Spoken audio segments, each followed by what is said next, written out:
Mm-mm.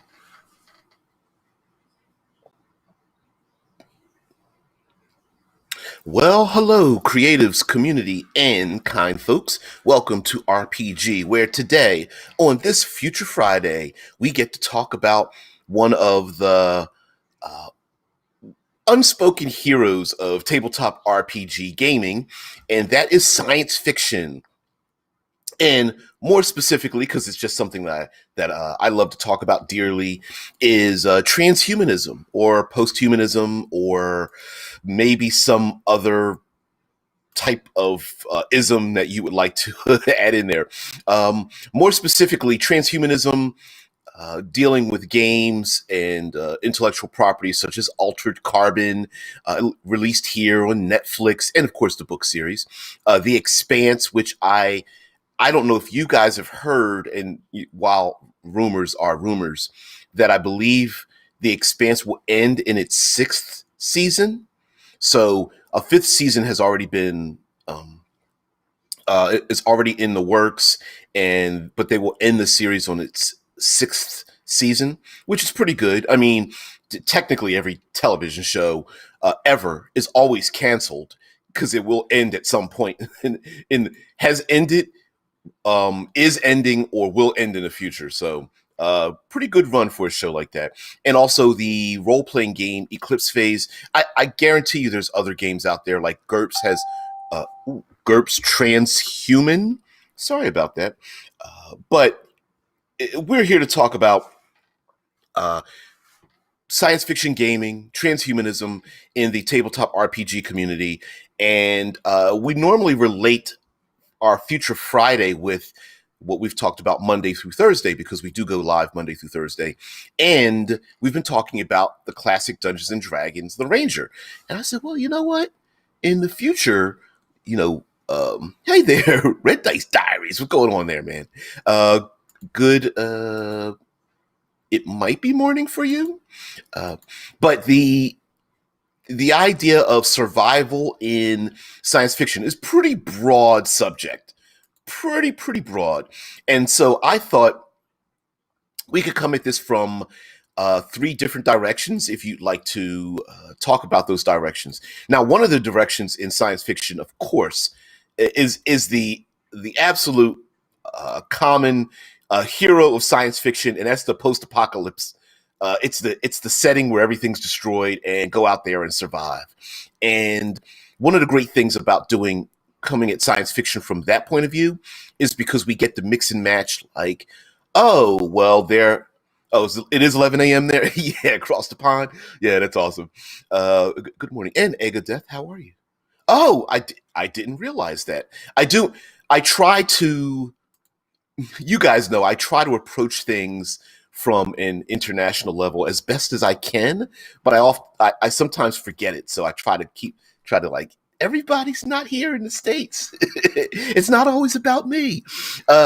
So apocalyptic settings are a great way to mix and match science fiction and the bare bones of survival, because, for example, maybe automobiles work or maybe they don't work, or maybe there are firearms and maybe there aren't. And so player characters could try to find little bits and pieces of baubles, artifacts from a time before till a time now. Now, depending on where this destruction um, international man of mystery. Oh man. Uh, you just made me think of something. You made me think of of the of course there's James Bond, and then all of the sarcastic derivatives thereof. And I did a really old video that's like 6 or 7 years ago, like everything it was going to be Everything I Learned series, where everything I learned was from 007 James Bond series, and talk about like snatching things from that, which brings us till Future Friday, because we can steal things from our intellectual properties, like movies and television and books and things of that nature. And one of the other great things about having a post-apocalyptic science fiction setting is that you could run that on another planet. You could run that in a localized region, like, oh, it's only on uh, a far off habitat in the outback of Mars, where the PCs maybe can't communicate and things are destroyed. They have to search around for bits and pieces of technology that will help them, and then move on. A second way of looking at survival in science fiction is you could do it very small format. A small format is like, oh, we've landed on an alien planet and something goes wrong, and it's basically survival with a timer attached to it.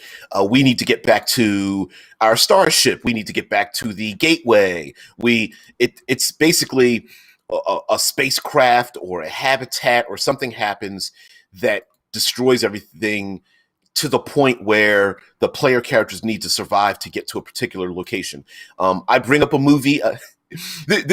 We talked about this on air the other day, yesterday, where I'm a fan of really terribly executed movies but have a great concept. And the one I'm about to bring up is After Earth with Will Smith and his son. And sure, yeah, execution, ouch, but the concept of crash land on planet, um, spaceship broke apart, beacon is somewhere far away with a lot of conveniently placed hazards in the way. We have to go from A to B to get to the um, beacon or something to get help. And so you could do a very small, like PCs arrive somewhere for some reason, stuck somewhere, timer. Time and distance have a lot to do with what's going on. It could be the planet that they landed on is going into its next ice age in the next couple of hours. Hurry up and get to your landing spot or beacon or warp tunnel or starship or whatever the case might be, right? So you could do this very much as a one-off.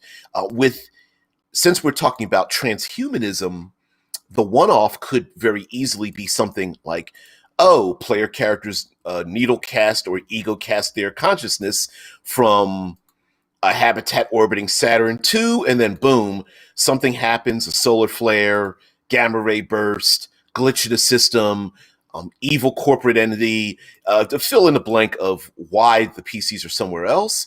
They arrive in a laboratory or something inside of sleeves, morphs, biological or synthetic bodies or mechanical bodies that are just happen to be there, and then the players are there for a short time while you have like a one-off adventure series. The last bit of survival might not really involve the player characters like being thrust into an uncomfortable position, but it could be that the MacGuffin is, and the player characters have to put themselves in that position. I say to you, a very common situation would be player characters are the professionals and everybody else is an idiot.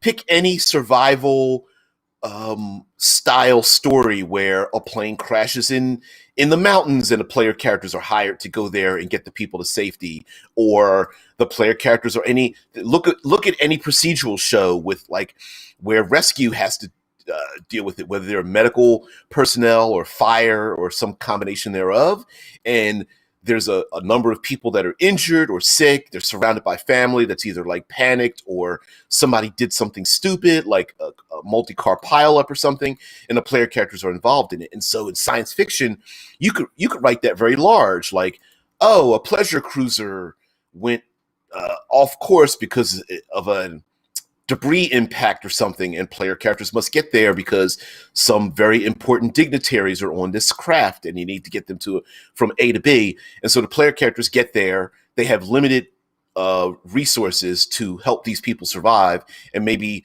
the difficulty isn't the player character's ability to survive, but the ability to get other people to do what they say and survive. And so that's another way of using survival in science fiction. But circling back to the survival part of science fiction, another reason to want to use it in science fiction is one of the complaints I've often heard on the show is, while it's a little easier for us to embrace fantasy because we know what a sword is and a shield and a spear. And then with magic, at least we know that someone has to turn the magic on, like casting a spell or using components or saying certain words for a magical effect to happen. But with technology usually um, mixes with ubiquity, meaning that technology everyone has. For example, if you just run a modern day setting, we know that people have cell phones and computers and uh, iPhones and watches and laptops and automobiles and the ability to drive and or get in an airplane to fly somewhere and helicopters and news stories. And so even in modern day storytelling, a lot of times it can be very difficult to stick our main characters. Even a lone writer that's writing a story has to come up with some really funky ways to make sure, okay, they can't get outside information, they can't communicate, they're stuck in one location, and they have to do these like little mental acrobats to get them stuck in a place. Like if you've ever seen horror movies and you start screaming at the screen like, wait a minute, why didn't you just call the police? Or why would you stay there? There's a funny commercial on television here in the States where there's a bunch of young people and they start running and they're like, uh, hey, there's a running car, let's take the running car. And one girl's like, no, let's go to the barn and hide behind the chainsaws. And they're like, yeah, that's a good idea. And they run behind there, and of course, there's like a voiceover talking about the ridiculousness of it. And there's like a leather face stand-in who's like just scratching his head, like, really? And they're like, hey, there's a cemetery. Let's run to the cemetery to hide. And they're like, great idea. So it can sometimes in science fiction when we try to run science fiction, we're like, oh, that's right. They can easily get out of this by communicating with their base of operations, or, oh, that's right, the people who are stuck here, they could easily communicate with or get information from or something like that. So survivalist games in science fiction are actually a good thing because then you can go, okay, well, maybe they don't have access to every bit of bits and baubles and pieces of technology currently. Maybe there's something else. And I would suggest, if you want to steal something from fantasy gaming, much like fantasy gaming, maybe the science fiction game you're playing, like Eclipse Phase or Altered Carbon, especially Eclipse Phase, which is you open up the book and your mind is blown with the information in it. You're just like, this is sweet. I don't understand anything. I keep flipping the pages, or I'm looking at my PDF and just keep flipping. This is awesome. But it doesn't mean that every single place you go has access to everything equally, much like our world. Whether communications are limited based on where you go in our own world, societal functions might change based on our world. So, for example, some people may not dress or act or have certain bits of technology based on like governmental rules, or there's like some kind of antisocial aspect to it. Red Dice Diaries, he says, like the family being stuck at the hotel in the snowstorm in The Shining. Yeah, and it's like it's like maybe you need to go save them. Of course, the phone lines are down, and no one's going to check on the hotel because it's been a long time. It's those kind of things and for people who know horror and play horror, if you're someone who's ever been into any iteration of Call of Cthulhu, you understand there's a little meta, like we know, despite our best efforts, that there isn't help coming from the outside, right? Like, and there's no way for us to escape to the outside, and we have to embrace that. Some others who are into more like modern gaming, superhero gaming, fantasy gaming, tend to think of like, oh, well, I'm going to use every tool at my disposal, and sure, I'm going to call an airstrike. Why would I go in there physically? And you kind of have to figure out a way. It can be daunting sometimes, but if you have great players, they will embrace such a thing. I remember playing in a horror game, and one of the players passed the GM a note, and someone in the game was like, oh, I'm going to run to the car we all had to go to like a will reading at this like mansion or something out in the middle of nowhere, and they were like, "I'm going to run to the car," and like the car doesn't start, and the player was like, you just set that up just to make sure we couldn't get away." And one of the other players was like, "Nope, I took the spark plugs. Sorry." And I was like, "Oh, that's so effed up." But they knew that that player would try something like that. And, I mean, they did it in character. There was a reason why. They were like a reporter. They wanted to keep everyone there to get the solve a murder or something like that. But anyway, Red Dice Diary says, use the old Star Trek standby. There's magnetic interference in the atmosphere preventing communication. Oh yeah. Oh yeah. With science fiction, one of our best tools is something scientifically went wrong. Some roll on the random pseudoscientific jargon table, and like the Geordie, what do you see, Geordie? Use the goggles. I'm not quite sure, Captain. I'm receiving interference. And you go, oh, okay. Yeah, we've talked about this before when it came to, um, we talked about this about when we talked about hyperspace, right? And one of the problems in tabletop role-playing games versus our favorite intellectual properties like Star Trek and Star Wars is that players tend to like open up a can of whoop ass, cause trouble, destroy the hotel room, and then they leave, right? And if you give them the ability to, like, hey, I want to give them a starship, and player characters tend to want to like run away. Hey there, Andreas. Red Dice Diary says, bang that pseudoscience drum. Oh yeah, oh yeah. And so if you've ever used Star Trek as an example, more so than Star Wars, in Star Trek, there's always some pseudoscientific interference from some vague scientific thing happening in the background as to why they can't use a transporter, or why they can't go into hyperspace, or why they can't leave the planetary surface or orbit of where they're located. And a lot of that, like if you start to come up, anything dealing with gravity, radiation, magnetics, that kind of thing.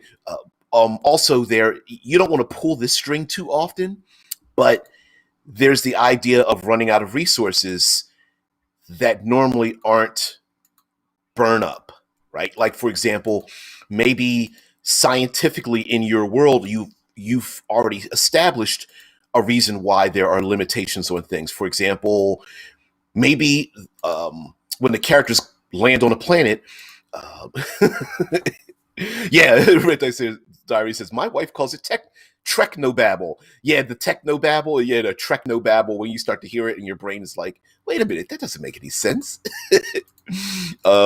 It's the running joke of it of it took us 12 parsecs to get from A to B, right? Using it as time rather than measured distance. And that running joke throughout Star Wars.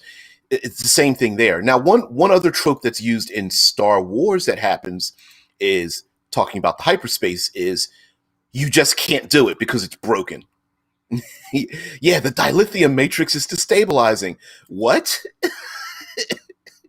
Gas gauge is running low, right? You could pull something like that. And when it comes to characters having like lots of technology, all of their cyber technology and equipment or something, maybe there is something where they're located that is destabilizing the energy matrix that powers all of their equipment. So they've run out of ammo, or a great way to also do this is using the in media res rule, the Latin term of, I'm going to butcher the meaning here, but you're going to find out what I mean. And that is starting the action in the middle. Yeah, Tesla's like, reverse the polarity. What? How do you do that? Because we can. If you start something in media res, essentially, a lot of times we can catch our heroes in the middle of something when they're unprepared. Thank you, Tesla. Tesla Ranger says, in media res, in the middle of things. And in the middle of things, plenty of stories. And this is an excellent GM tool, science fiction or not, where start the action in the middle. Tell your players, listen, you're in a vast alien jungle, a la Avatar, with very little ammo, very little equipment, no communication. That's where you're at. And then what you do is you do a little flashback as to why they are there.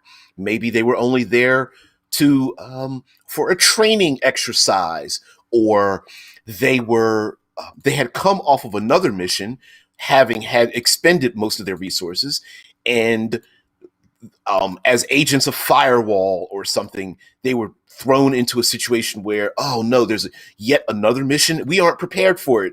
And the corporation they're working for or whoever was like, nope, we're going to dump you here anyway.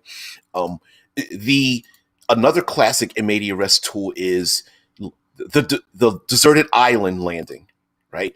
PCs stand up. They have very little resources. They look around and they've already crash landed where they're at. As the GM, I understand some players might balk at this, but one of the greatest tools of using MADRS or being in the middle of things is to establish the tension of their need to solve a situation in a very small manner, so that the players and the characters don't have time to think about the bigger picture. So, yeah, Death, thank you very much. Waking up with amnesia. Wake up. What happened? You don't remember.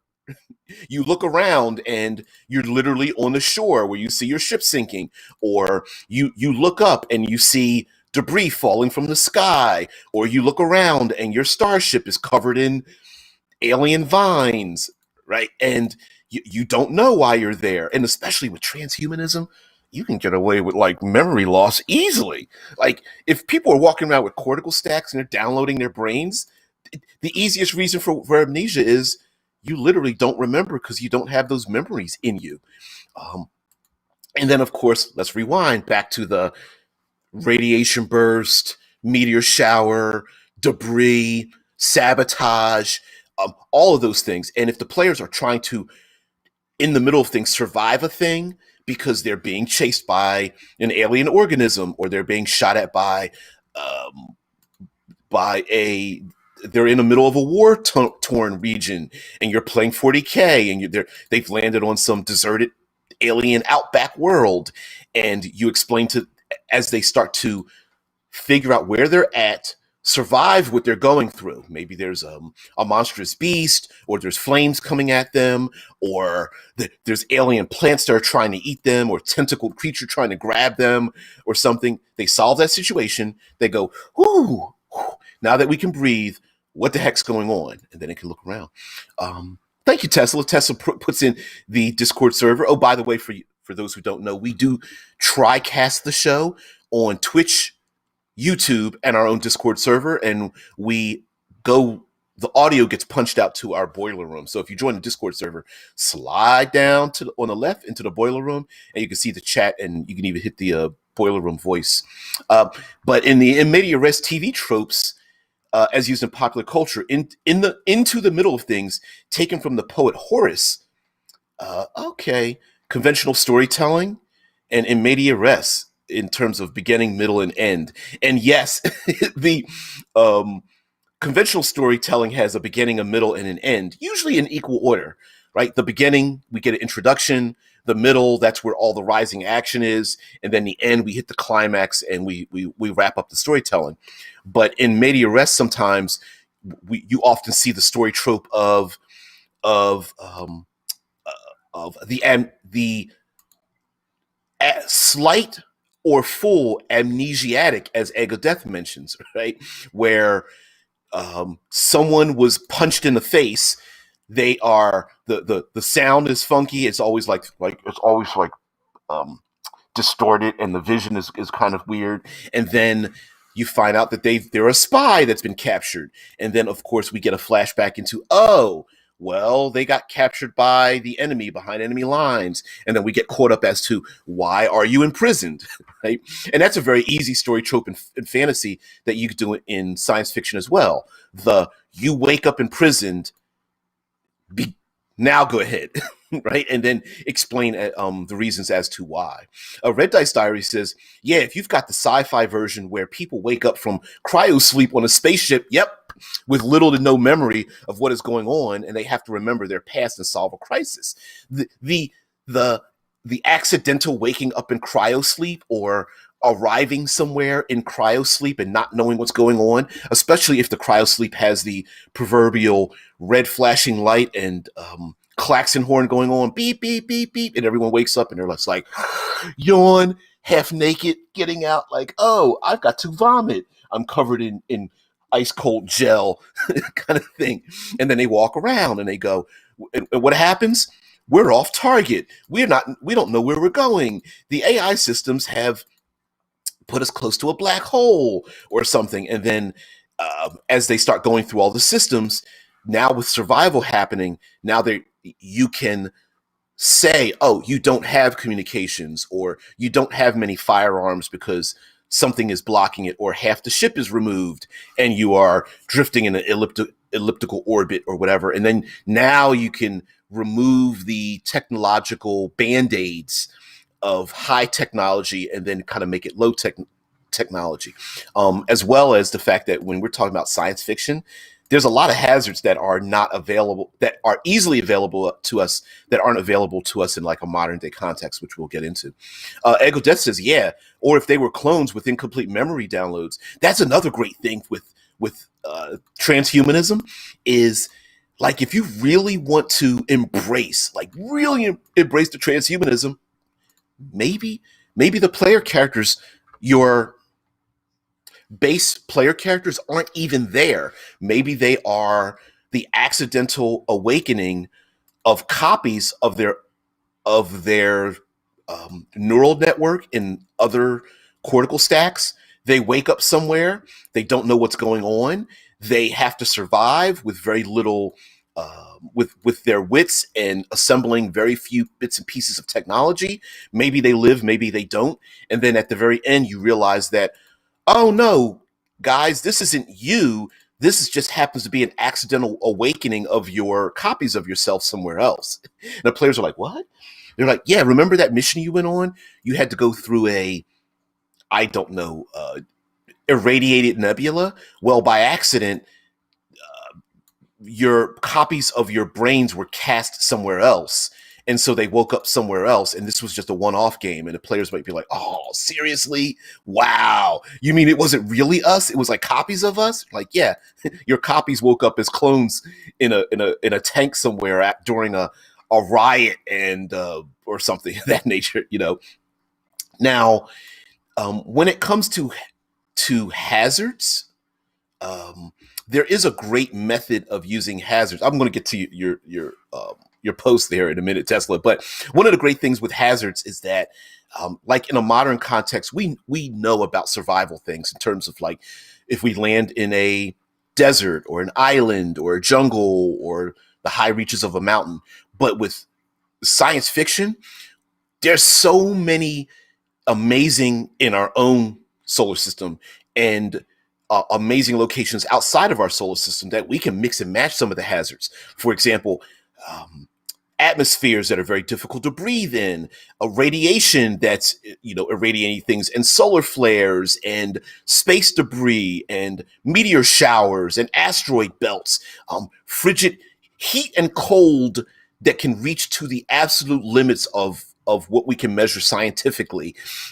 There's gravity fluctuations and so on and so forth. So you could really play with that, like the what is it? One of the Chronicles of Riddick movies where it's an ice cold planet, and of course they have to escape being imprisoned. But guess what? The sun is rising, and the planet is so close to the sun that it turns this frozen landscape into a blazing inferno. And you can play with that in science fiction, whether there's you and your craft have fallen into the atmosphere of Venus. You've got literally 3 hours to survive to get to another place. And they're like, survive? We can't survive on the surface of Venus. Of course, you can, you could stretch credibility and go, well, you're going to have to walk across this molten landscape of Venus to get to this other safe haven that's like a big place that's got a tether that reaches up into one of the aerodynes or something. And you could play with that a whole lot, whether you're playing with a moving landscape or vision or something. And then, of course, when I say play with it, you put that timer on it. And if you pull that out of your back pocket as a tool and put a timer on it, great things can happen. Tesla's post says, record, scratch, freeze frame refers to a movie cliche in which a character is introduced by the sound of a vinyl record scratch, followed by a freeze frame, which is typically followed by a voiceover narration of the character explaining how they arrived in their current predicament. Yep, that's me. You've probably wondered how I got into the situation. Yeah, I didn't know how to describe that, but that's a very common TV trope. Yeah, like the like it's okay, guys. As someone is like tied up in a chair, got punched in the face, or wakes up in a dumpster, or is floating in space, and we go like, wait a minute, last episode they were on vacation. Why are they floating in space? They're like, okay, guys, listen. I know you're wondering why I'm in this situation. Let me catch you up. And of course, what they're doing is they're catching us up as a viewer, but we can do the same thing literally in a role-playing game and embrace the meta, right? Embrace the meta of the, all right, player characters, your ship is out of power. Half the blast doors are closed. There's no oxygen in the engine room. There's poisonous gases leaking in. You're tumbling towards a black hole. Okay, let's go back and figure out why you're here, and then you do a montage of being blasted by an alien race or having traveled through some kind of wormhole where something else happened, or there was a solar flare that was unaccounted for, or blah, blah, blah. There must have been sabotage. Can't worry about that right now. You're in media res. You're in the middle of things. Solve the survival thing, and then maybe the next game is, all right, now we need to go find and punch somebody in the throat for sabotaging our starship. And then, of course, using this as an excuse to remove all of the heavy weaponry and cybernetics and robotics and drones and all that kind of stuff that the players are using as a backdrop. Gaster Two Soul says, survival in the future. Well, it's about time to talk about some pretty weird ideas. Gaster's Two Soul says, no man's land. The PCs have been kidnapped from their homes and taken to a planet, given with one task: survive to win. And now the humans are stranded on the planet for mysterious groups' sick entertainment. Oh yeah, one of the recent, thinking of something recent. One of the recent Predator movies, I think it's actually called Predators. You fall from the sky, you land there. Now you need to survive, right? That's a classic trope as well. I think Star Trek did something like that quite on a number of occasions. A unexplainably powerful, intelligent entity grabs the PCs and puts them on a place or a location, or diplomatically, an alien race solves their diplomacy by taking members of their own race and the PCs, puts them onto an alien world, and goes, you need to survive, or you need to get from A to B, or you only need to survive till the sun rises. And everyone's like, oh, sunrise 24 hours. And they're like, nope. Sun rises on this planet every 87 hours or every 68 days or something. And the PCs are like, oh, no. and in media res, if in the middle, the players may not know why the hell they're there. Given amnesia, knowing that if they survive at the end, everything will be given to them. The big alien race that's very ultra powerful is like, thank you for participating. We understand how brilliant and survival you're oriented, or how much you work together, and we're here to give you a cure for the common cold or something. Egodes says, could be a Venus could be a Venus mid-terraforming in terms of surviving on the surface of Venus. And absolutely, like, yes. Okay. Side note, I know sometimes with much like fantasy, sometimes with science fiction, many of us are so brilliant that we use the science to put up barriers to our enjoyment of the science fiction in general. Like, oh, there's no way you could walk on the surface of Venus, or the frozen it's so cold on the moon of Titan that there's no way humans could ever wear something to survive there. And of course you have to go, like, seriously? This is science fiction. This is where we're supposed to have fun. Just accept the fact that we have spacesuits that can temporarily survive, or they figured out a way to create some technology, at least for a short time, for us to survive getting from A to B, right? And then of course, if you pull the, if you're in the spacesuit, the classic look at your wrist and your timer starts running down because of oxygen or gravity fluctuations or radiation or hull integrity, or integrity of the materials and whatnot. That way you could say, all right, player characters, you do have this technology, but guess what? That railgun that the PC loves blasting everybody with, yeah, the acidic atmosphere is going to ruin your weapon, or something like that. Or, sorry, you find your railgun, but you've only got 3 shells left. And you're like, really? Why? Like, well, you blasted all the alien foliage last time with your railgun. You just don't remember doing it. Um, you got to be careful with this, because there are players who absolutely hate game masters or dungeon masters or storytellers or whatnot that don't give the player the opportunity to solve a problem that they are already in. It's the prison problem, right? It's the you've woken up in prison. Now you have to get out. You have none of your equipment or goods or access to your special abilities because of technology, like whether it's like gadgets or something, and then allow them the opportunity to get those things back. And some players are just like, what the hell? No, I would never be captured. There are players like that, so you got to be careful about that. Egg of Death says, Pandorum, was a great film with messed up memories, survival, mystery, and horror. Ooh, I could use that. Side note, Future Friday might turn into a movie review channel. And I don't mean like literally we're going to watch a movie and review it, but to take some great concepts but bad execution. And Pandorum is one of those movies. Spoiler alert, people wake up on a spacecraft that should have landed on a pristine planet, and they are stuck in their starship with these strange flesh-eating cannibalistic aliens running all over the starship, and the people that wake up out of their stasis chambers in different conditions and at different times realize that there's something wrong.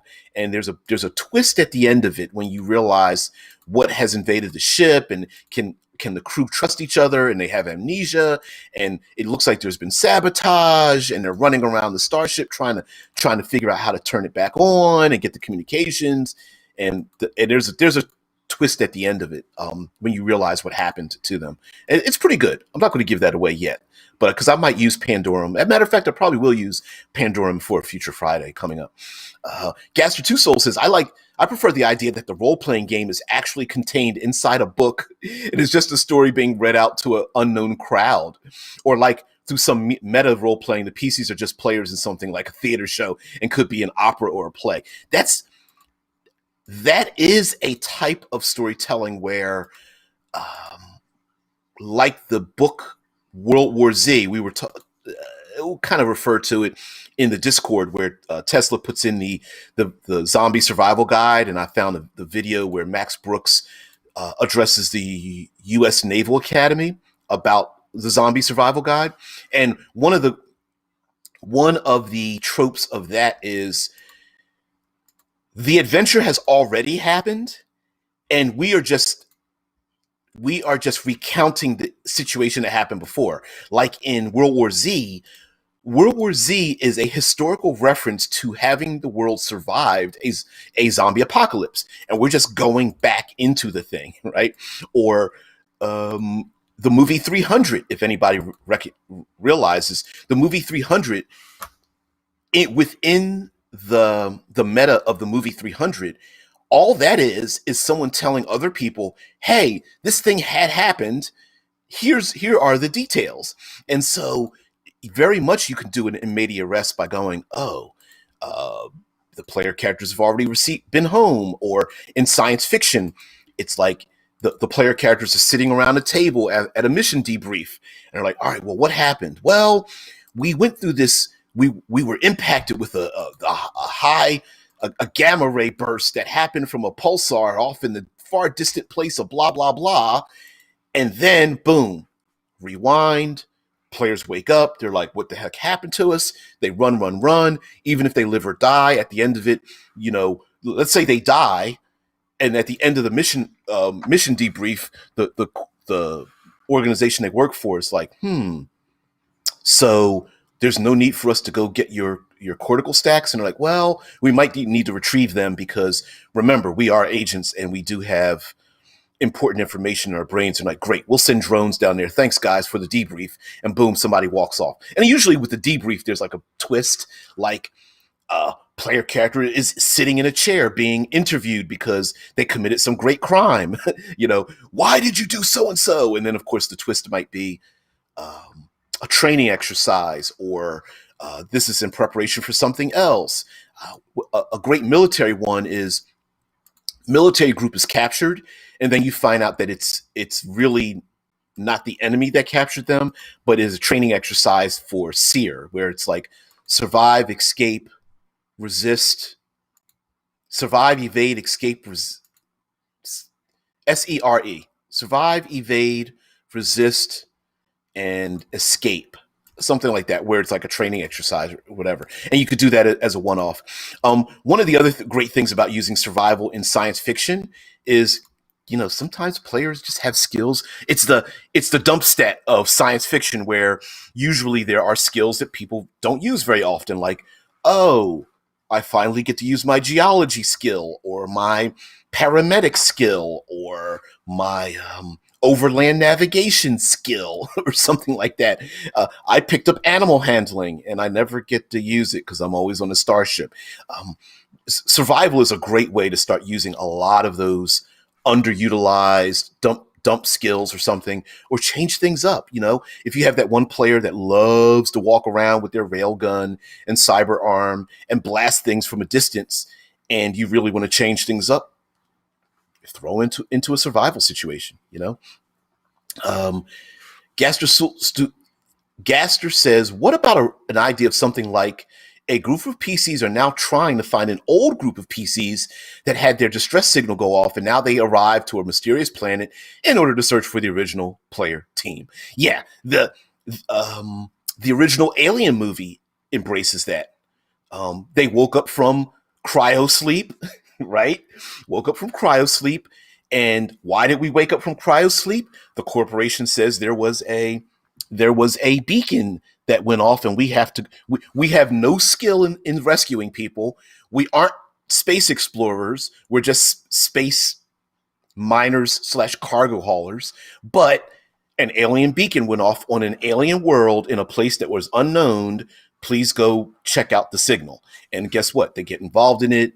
Xenomorphs, yada, yada, yada. Hilarity ensues. Vaguely semi-sexualized organs are face-hugging people and putting things down other people's throats and stuff. Pretty nasty. Pretty nasty. But yes. Ego Death says it could be a holodeck adventure even. Oh, how many times have our protagonists been stuck on the holodeck with the safeties taken off? You would think by now that someone would have designed that would be like your television is like accidentally like actually fires like slugs at you. And it's like attached to like some kind of like haptic feedback that can be turned up to 12. Like, why would you even include the ability for the holodeck to even have a haptic feedback that could kill anyone for any reason? That's like, oh, guess what? The new Oculus Oculus Rift version 12.7 has a kill mode on it, but please don't turn it to kill mode. It's dangerous. What? It can blind you and cause permanent neurological damage, but it's our favorite setting ever. Oh, man. Elon Musk has joined the chat. Yeah, right? Uh, oh, man. Brain chips incoming. Tesla's like, yeah, the new physics engine is awesome. You mean as in awesome as in you're referring to idiotic? Yeah, you would think you'd do that now. Red Dice is like, I knew I'd get to use that skill in quantum mechanics eventually. Yep.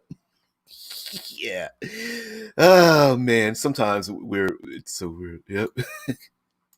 Elon. Oh man.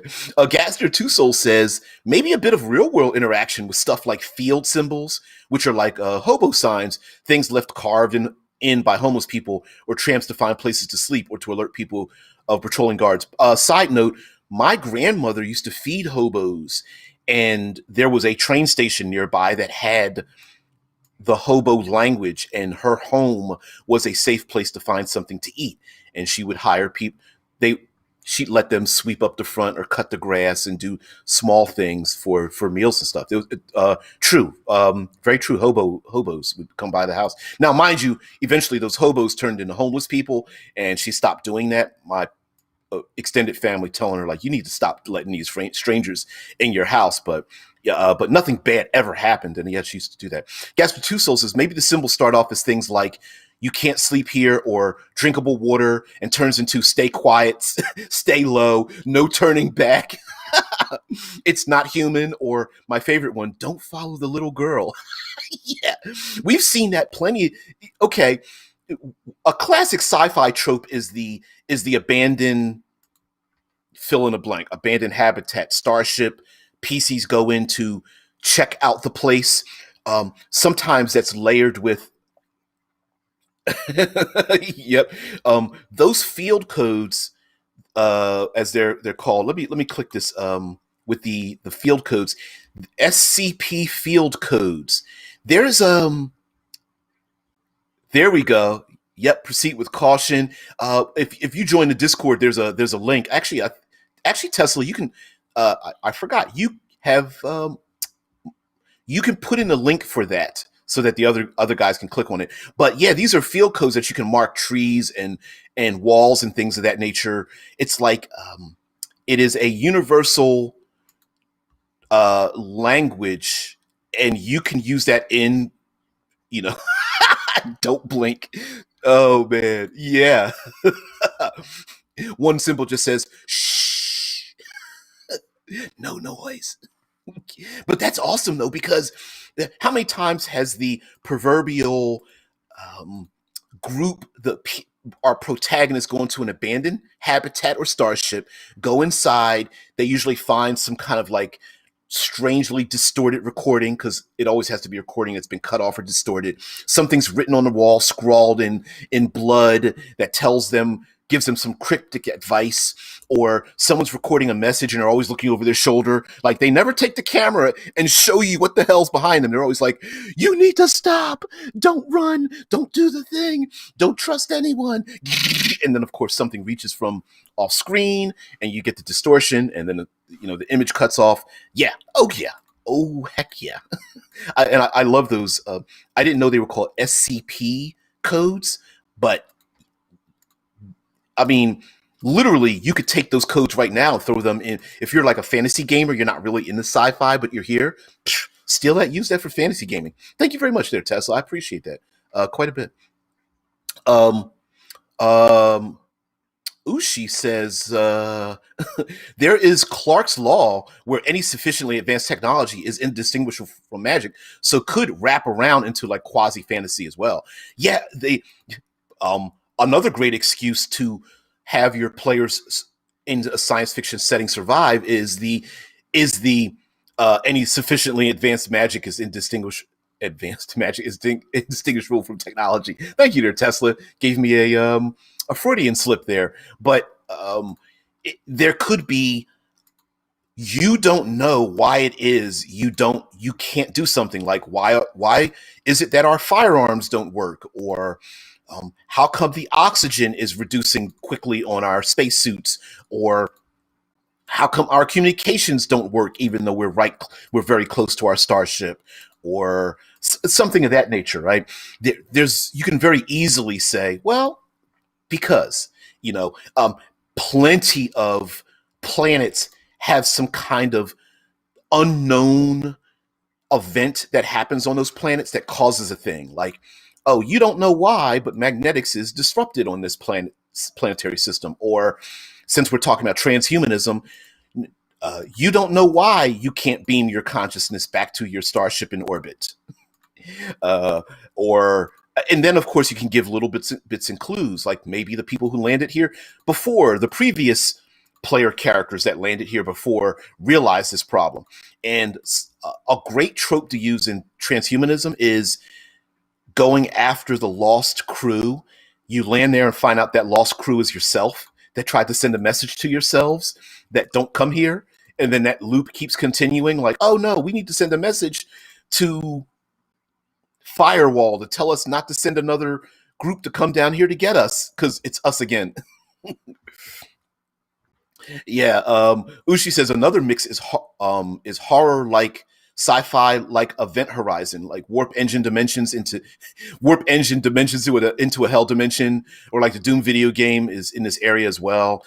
Yeah, Event Horizon. You went through a wormhole, black hole. You were stretched through time and space, and you were accidentally in someplace else. Or what's the other movie? Sphere. You find an alien artifact that has a very weird interaction and causes weird disruptions. Um, uh, that kind of thing. The alien artifact idea, of course, as well, is it's technology to another alien, but it's magic to us. Of course, yeah. Red Dice brings up the distorted recording. Makes me think of the video log they find on Event Horizon. Liberte tutament ex infernus. Like, you're just like, really? Like, you left something in Latin knowing that the rest of us, i.e. the consumer, doesn't understand what the hell you're talking about, but you thought that would actually be a good message? Like, really? Red Dice Diary says there was the cool bit in the first Contact film where Picard grabbed a Tommy gun in a gangster holodeck game, turned off safety, and used the gun to attack the Borg because they not adapted to it. Ooh, that's a great way of letting players creatively use their own technologies in a survivalist setting, because we are talking about survival.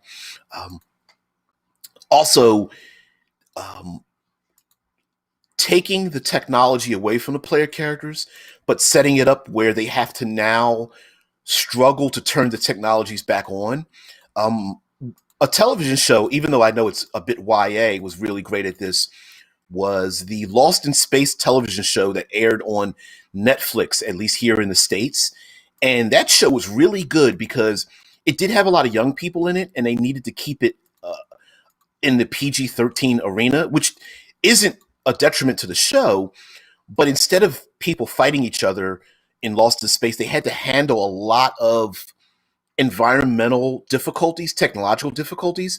So having things turn off, like gravity's turned off, we need to get the ship to get up to spin, back to spin gravity, or radiation leaks, we need to close off the radiation leak, or there's debris floating around in uh, the storage room, or all the lights are off, we need to turn it back on, or the oxygen levels going out, or what else happens with the homeostasis of a habitat? Oxygen levels, poisonous gases, smoke, fire, and dealing with all of those kind of things in a different manner tends to be a great trope to deal with, especially if you have players that also have to deal with something else. Like, oh, guys, in media res stuck in the middle, your starship has like 24 things wrong with it. It's on fire, and there's a big hole in the side of the ship, and blah blah blah. And oh, by the way, there's an alien creature running rampant. And then of course you do the flashback, the screech, the vinyl screech, like, okay, just to let you guys know, here's what happened 5 minutes ago in the past, or on Stardate, blah, blah, blah, this is what happened. And then, of course, at the bottom of the screen, present day, boom. And then explain-o-vision, right? So maybe the player characters, the win condition is turning the gravity on and stopping the fire from spreading and getting the air scrubbers to reactivate, or restarting. You have to reboot the power, and rebooting it, you have to do it at that spot, because you always have to fix things at the spot. You can't just push buttons. So now the player characters are separated, and here we go into the horror sci-fi genre again. Everyone is separated, crawling on their hands and knees in tight spaces, and someone has to do a spacewalk as they're on tethers, and of course their magnetic boots or Velcro or whatever the case might be gets thrown off into space, and then they have to pull themselves with a tether, and someone else has to save their life. And using all of those tropes in science fiction, I think, is awesome. Ushimi says, I like the idea of a Yankee in King Arthur's court, or Ash versus Army of Darkness, much better, where you are the only person with the advanced technology and have to use that to survive. Ooh, that's another great example, right?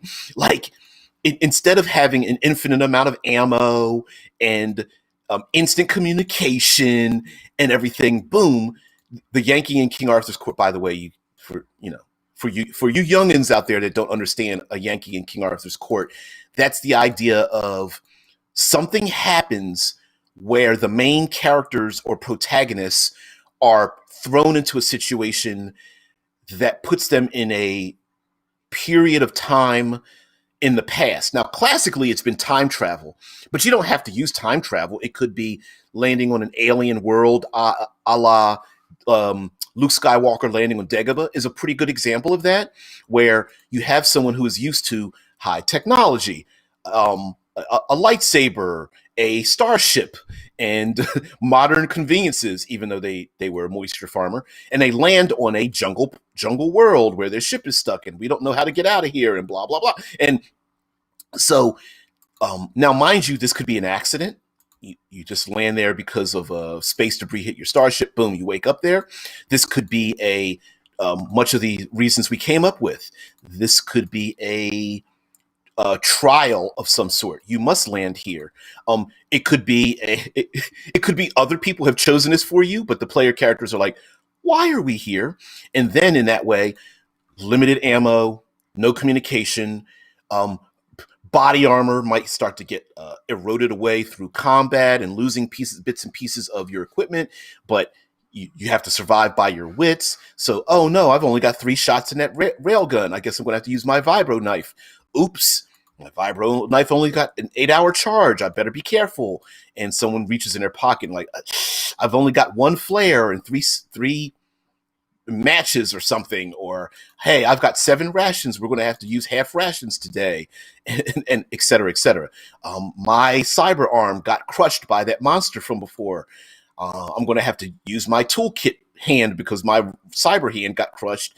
Hope we get off this planet, to fix my cyber arm. That kind of thing, like where you could start to play with I have technology but these other people don't. And then the other twist on the modern day person thrown into the medieval world is like, I'm magic. I can start a fire with a lens or a prism or something. You know what I mean? A magnifying glass. Woo! or I'm a wizard. I can start a fire in my hand with a lighter. See, click. Or I know star charts. I can predict when an eclipse will come, and I'm going to pretend that I'm in touch with the gods. And if you don't do what I say, I'm going to blot out the sun. And then, of course, the eclipse happens or whatnot. And so, yeah, you very much could do that. Use that. Also, there may be the idea of the training exercise going wrong. Like, oh, you were only supposed to be here for 3 days for training exercise, but something else happened. We have to leave you. Sorry, go ahead and survive on your own. And everyone's just like, wait a minute, what? We were supposed to be picked up on purpose. On purpose, we weren't supposed to have all of our supplies. And wait a minute, what? Or we were on vacation PCs go on vacation, and of course they don't have all of their gear with them, and they aren't prepared for a thing. The movie Die Hard is a good example of that I can think of in a recent example, because John McClane took his shoes off because he was listening to someone that said, "Hey, you want to get over jet lag? Take your shoes off and rub them in the carpet. That's what works." And he's just like laughing, like, "Wow, it really does work." And then, of course, hilarity ensues when it gets taken over, and he's like, "Man, I don't have my badge, and I don't have my guns, and I'm gonna have to fight and steal stuff." And so that's another way to really embrace the idea of survival. But anyway, guys, I have to get off to work. We did have Thanksgiving here in the States, and so I had packed my stomach with plenty of carbs and tryptophan from yesterday, but today got to get back to work. I want you guys to have a great one. Thank you very much for joining the show. Future Friday is going to turn into Future Friday is going to turn into a movie review type show. Not that we're going to watch a movie, but we are going to spotlight a movie. So for next week, hopefully we will be doing some panels on game design coming up. And if we start doing that, let's talk about,